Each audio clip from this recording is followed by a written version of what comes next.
Welcome to the Life Lesson YouTube channel, where we share stories, ideas, and wisdom to inspire your journey.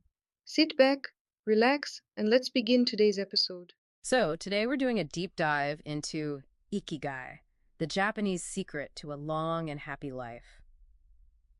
You've probably heard this word Ikigai. It sounds intriguing, right? Often translated as the happiness of always being busy. We're going to unpack that today, see why it's more than just a nice phrase.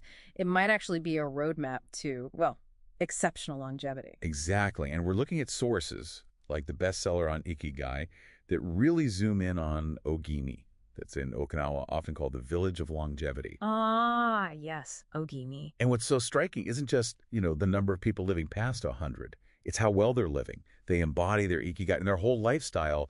It really challenges how we often think about getting older in the West. It's pretty amazing, a whole village thriving like that. Okay, so for you listening, let's break down this Ikigai thing. What is it really? Well, the sources define it as your reason for being.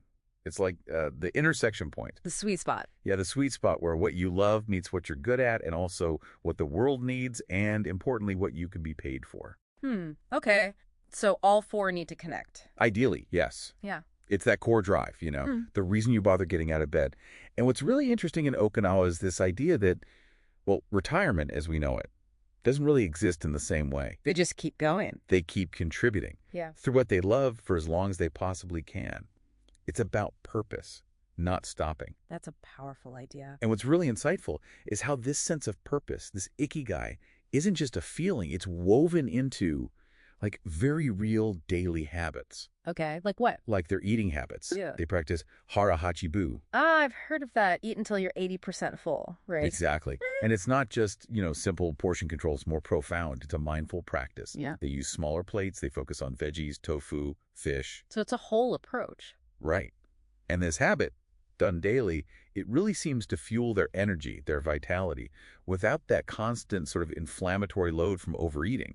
That 80% rule is fascinating, especially compared to our supersize culture. So mindful eating is one piece, but it's not just diet, is it? It's also about community. And Movement. Definitely. The sources talk a lot about moai. Oh, Yeah, these informal groups, friends who support each other, basically for life. lifelong support groups. Pretty much. It's this built-in safety net, a sense of belonging that starts early on. It's not just for big crises. It's daily connection, shared lives, gossip, real care. It combats stress, builds resilience. That makes so much sense. It fights isolation, which we know is so damaging. It's a huge factor. Okay, so strong community ties, and then there's movement. But it's not like they're all marathon runners. No, not at all. It's gentle, consistent movement.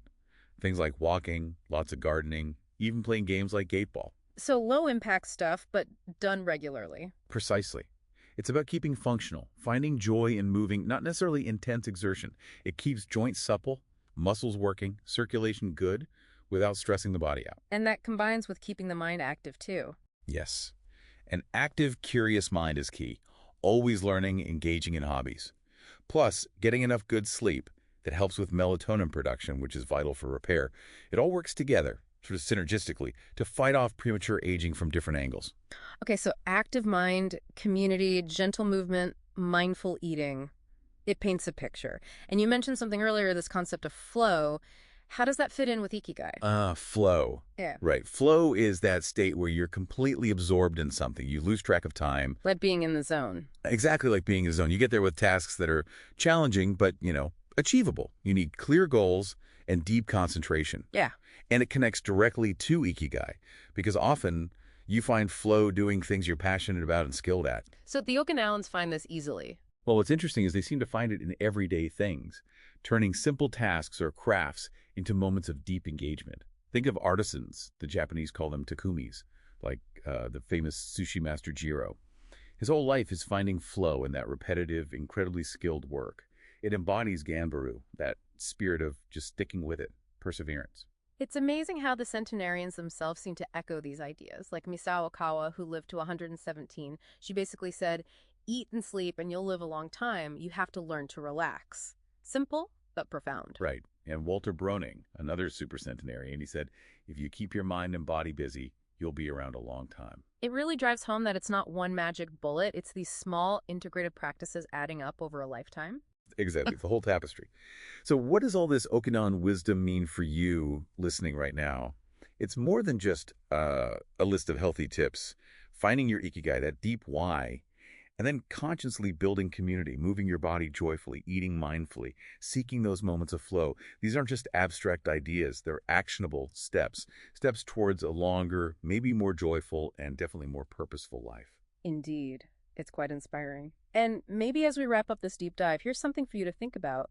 What one simple, enjoyable ritual could you maybe start incorporating into your day, perhaps even today, that brings you just a little bit closer to your own sense of purpose and lets you experience that feeling of flow?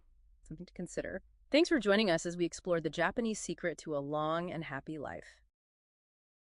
If you enjoyed this video, don't forget to like, share, and subscribe to Life Lessons for more inspiring content.